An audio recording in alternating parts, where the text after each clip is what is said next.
Wait, bago mo scroll, here's the fact about dropshipping business.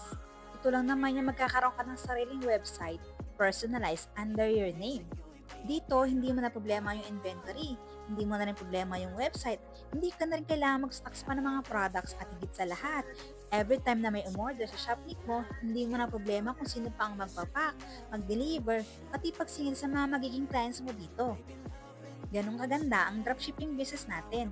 And this international, pwede kang magpa-art to car sa Italy, UAE, Canada, Singapore at marami pang iba. You can enjoy the business kasi napaka-portable, doable, basta may cellphone ka lang at connected ka lagi sa internet. For only 17,888 mo na puhunan, pwedeng-pwede ka nang magsimula sa ating napakagandang negosyo. And if you're interested, you can message me for full details and I'll be guiding you step by step para mas maintindihan mo ang negosyo at kung paano ka talaga pwedeng matulungan kumita dito sa ating napakagandang negosyo. So see you!